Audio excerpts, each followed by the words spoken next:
It is such an honor to be here. Like, Star Wars saved my life. And that was Star Wars' second biggest mistake. Hi, my name is Nacho, welcome back to the channel. The eye is back online. And we made it to the finale. After what felt like an eternity of slow build-ups that were constantly interrupted, wood plank worthy acting, nonsensical sequences worthy of a kindergarten participation award, one or maybe two good action scenes, character deaths that meant absolutely nothing cause who the fuck were they anyway, the worst performing Star Wars gay fanfic written by a former women abuser enabler, Lesley Squarehead 20 Pence Headland, has come to an end. And oh boy, this last episode was a total stinker too. Much like John Coffey in The Green Mile, I'm tired, boss. I'm really tired of reading about the racist idiot who can't act, saying how she doesn't like the clickbait journalism that dislikes this show, when all they do is talk about how they pull the lowest numbers of any Star Wars live action in history, when the other half of the media publishers are lying for them, saying that this show is the best and fans are eagerly asking for a season 2. Which fans? How Lesley Headland had to do a new interview every time an episode released because this shit was so badly written, no one knew why anything was happening. And how every week she took inspiration from a different thing, from Frozen to Kill Bill to Let Me Solo Her from Elden Ring to most recently Cowboy Bebop, where she said that she based the Acolyte on the tone of that show, with Spike's backstory being told via flashbacks exploring his tragic and heart-wrenching past. The only difference is Cowboy Bebop was actually good. And after seeing the shitstorm that are the Twitter reactions to these episodes, especially from the side of the fandom who at this point I'm very convinced have been gaslit into liking whatever is being thrown at their face in fear of being called out as intolerant by their own peers because this show was not well written. That's a fact. There's leaps of logic everywhere. There's a very clear agenda to wipe the line between good and evil and make it as blurry as possible so that immoral actions can be justified. On brand with current day Disney, to be honest. I have no doubts that this was all done by Lesley Headland in an attempt to carve her name into the Star Wars legacy by brute forcing her way in it. She probably picked that up from Harvey Weinstein. Think about it, out of all the timelines she could have chosen, she placed her story before, but close enough to George Lucas' trilogies, and created scenarios that will later develop into the things we see in the movies. The first appearances of the Sith, the first Force birth, the tragic story of a Force-sensitive child whose family was assassinated and whose path eventually led to the dark side of the Force. The first Force choke, the origin of a major Sith Lord, the complicated relationship between the Jedi and the Senate. All things previously established that are now not original, because guess what? They all happened 100 years prior. Sorry George, I guess you shouldn't have sold us the IP. Now Star Wars is for everyone and we will do with it what we know best. Twist and abuse it until everything that was once good about it is fucking gone. But enough preambles. We pick up where we left off in the previous episode, with Osha cosplaying as the better version of her character, Darth Vader, when she starts getting some neck cramps given the weight of pretending to be a superior character. That's when Smilo reaches out to give her a back massage, but he's sent to the Upside Down by her lesbian witch powers, that she never uses again after this, by the way, which showed her the future where May is killing Sol on Brandok. And this is all a setup for the killing a Jedi without a weapon rabbit hole. So they set up to go there. She argues that she wants to stop May, and Smilo is forced to bring her along cause he doesn't know the location of her vision. But with Sol and May for another round of gaslighting where depending what information you leave out, it sounds like Sol is the one who's wrong. Proof what? That murdering our mother was justified? It was. They jumped the gun during a standoff and tried to kill them. Why did you lie to her? Why did you blame it on me? You're in fact responsible for a lot of what happened that night, or are you forgetting the fact that you tried to kill your sister because she wanted to be a Jedi?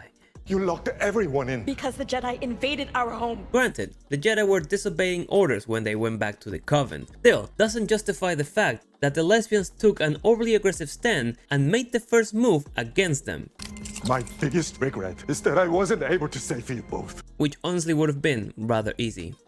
But May starts running away and jumps into the escape ship with the help of magical MacGuffin, Pip, and at no point did Sol try to use the Force to stop her. Oh, Jesus Christ, why didn't they pick a better wig? May tries to fly away from Sol, who's in the bigger and obviously faster vessel. He locks on her wing to stop her ship when Basil, the most influential character in this show, tampers with some cables and disables Sol's ship. Now you may be wondering, why didn't he do that? I could theorize why, but In reality, there's no real reason why he did it. He just did it so the rest of the plot can happen. But you won't find anyone online who defends this show talking about why the rat that was humping May's leg just one episode ago is sabotaging the Jedi ship so the bad guy can get away. Plus, if he wanted to save her, he failed, because doing that causes her ship to lose control and fall to the planet. But we get another crash from outer orbit that May survives, completely unscathed. Back in Coruscant, Master Nepo is confronted by a senator who seemed to have heard about the Jedi killings in episode 5, as well as Nepo Lady tummy issues. How is your stomach? It's my head, actually. And I'm fine. So this is widespread news already, yet it would be very easily covered up and never brought up again in any near future. His whole deal is to impose more control over the Jedi Order, as he believes them too powerful to remain unchecked. You see, he believes that eventually a Jedi won't be able to control their emotions and will snap. What a clever foreshadowing, don't you think? But don't worry, old mate, that won't happen for another 100 years in a movie written by far more talented people. Osha and Kimura make their way to his ship, and would you look at that? Osha is wearing black now. Where have I seen this before? Surely she won't turn evil, right? Anyway, Smilo tries to convince her to become his acolyte and she says no, because she's not her sister. Keep that in mind. They get in the ship where the powerful Sith Lord is now riding bitch to the Jedi dropout in his own ship. And here's where the vast majority of Star Wars fans lost their collective shit. Cause as they leave, we focus on the cave to a shadowy figure. And it's Plagueis, Darth Plagueis the Wise, one of the most powerful Sith Lords in history, who trained Palpatine, that experimented with midichlorians in order to create life and ultimately achieve immortality, who manipulated the Force however he wanted, and got the inspirations for his life's work from a bunch of lesbian space witches. And how lame is that? It's pretty lame. Now, I'll admit that I don't know enough about the guy. I am yet to read the novels, but there's a big divide between those who say that his age is not canon, or that he will be 15 years old by the time of the Acolyte, or that Legends is not canon, which to be honest seems like the driving point to justify them putting whatever the fuck they want in this show. To me, this cameo is basically this.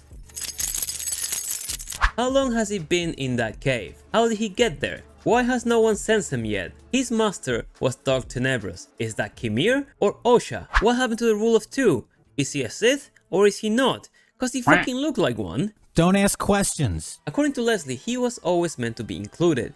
But this is just a lame cameo. He's one of the most infamous Sith Lords, and he's introduced as a peeping Tom who spent all night watching Osha get rear-ended by Big Willy Smilo. If they would have put Jar Jar Binks there instead of him and feed into the meme, now that would have been cool. But I know for a fact that none of the creators of this crap have any balls, both figuratively and literally. So a pointless cameo that will go nowhere, because this show is not getting renewed, is pretty much what I would have expected of them. But more on this guy at the end. Sol lands on Brandok and his plan is to tell the Jedi about May and Osha, so he activates his tracker so they can find them. Now, why didn't he do that back in Kofar? Cause he left before they arrived. Osha was still in that planet. And that's the problem with this show. It takes extra unnecessary steps to do basically anything, and yet people are calling this the best Star Wars show. Osha and Kimura arrive at the fortress whose entrance was disabled 16 years ago. However, Osha shouldn't be aware of this cause she wasn't there when May did it. Getting this elevator operational is the only way in. Kimura disappears into the keep cause he can float, remember? And Osha hotwires the door that was disabled from the inside 16 years ago in a stone keep ravaged by a fire that caused its generators to explode. We saw this happen twice, but nothing that a little bit of feminism can't fix. Sol runs into Kimura and we get another lightsaber battle by two fairly proficient actors. They still swing very wide and not at each other on most occasions. Oh, and we also have this. I believe I can fly. Why? Is it because they're Asian? That looks really out of place. But Smilo tries a move on Sol and he does this.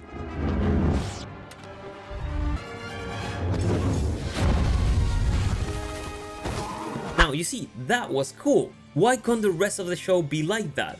Fuck the twin subplot, make the show look more like this. While they continue fighting, Osha runs into May, who for some reason is acting super autistic now, or that could just be a manless acting. Osha blames her failure as a Jedi to May, and she blames Sol for killing their mom, completely leaving out the detail that she was turning into a Force demon while Russian mom told her to get angry and she set the Stone Keep on fire. So they begin fighting with the exact same moves. Oh my god, what happened there?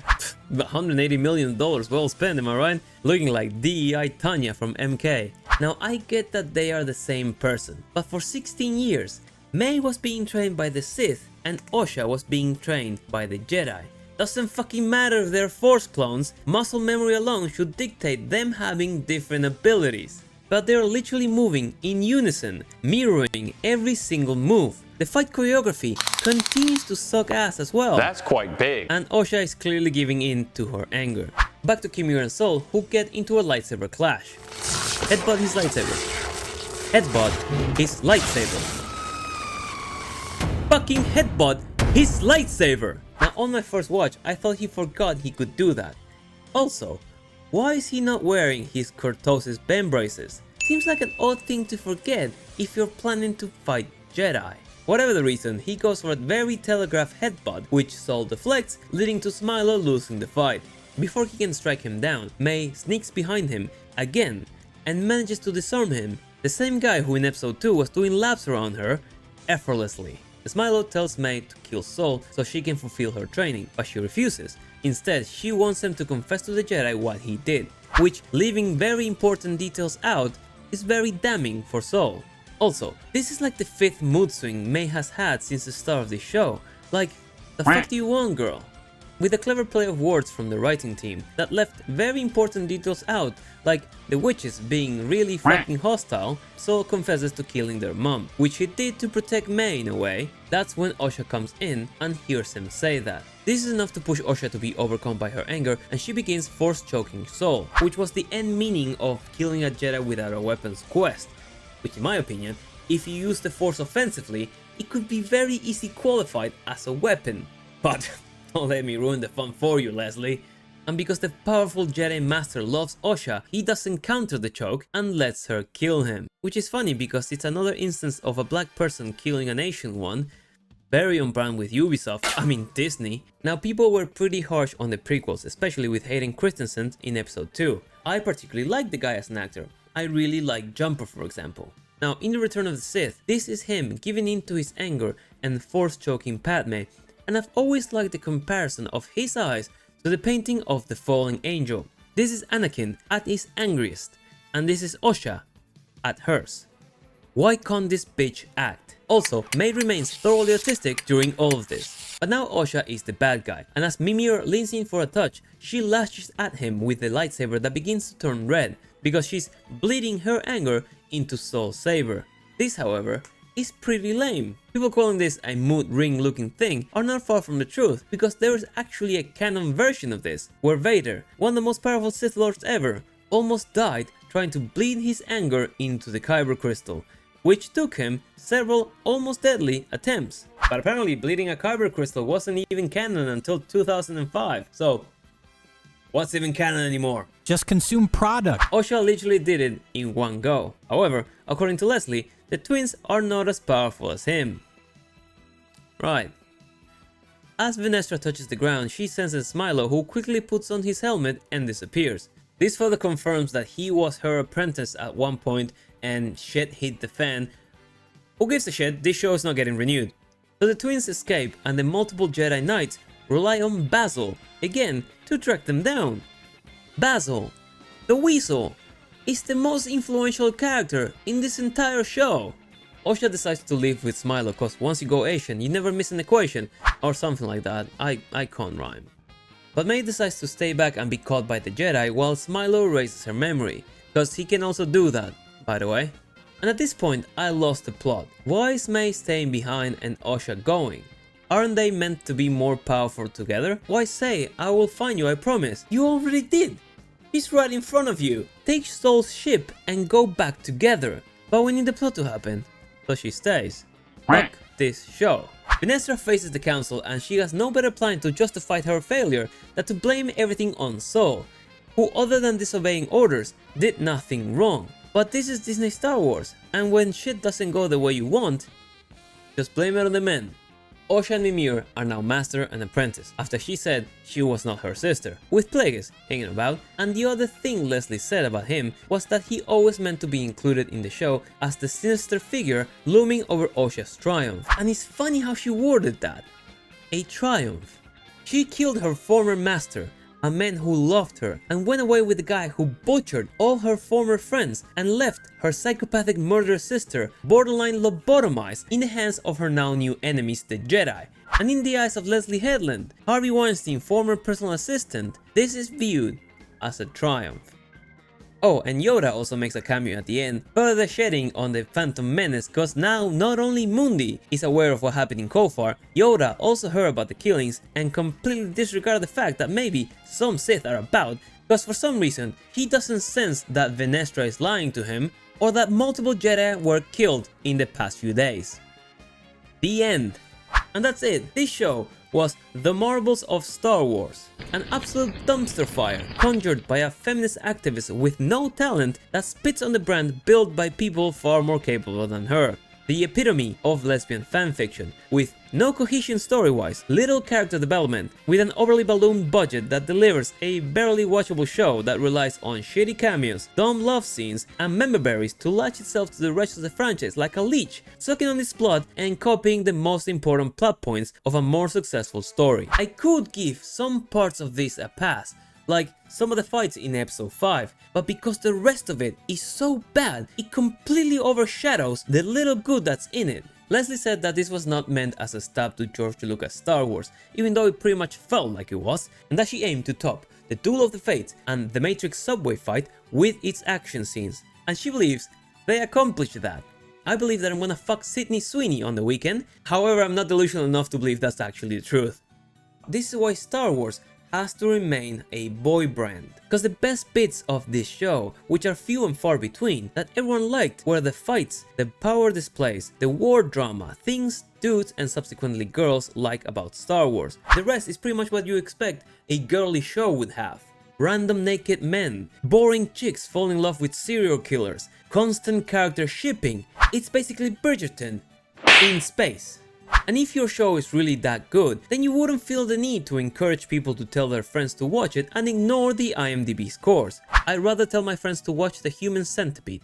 Now I understand why Kathleen Kennedy was crying when she heard the pitch for this show. I'd feel the same way to the idea of burning $180 million like this. This show was absolute ass. It deserved to be bullied. Fuck Lesley Headland. Good luck with season 2, you bitch. You're gonna fucking need it. 0 out of 10. But if you watch this far into the video, leave a like. Check out this video next for the review of the other episodes. And as always, I've been Nacho. Hope you enjoyed the video, and may the force be with you. Take care.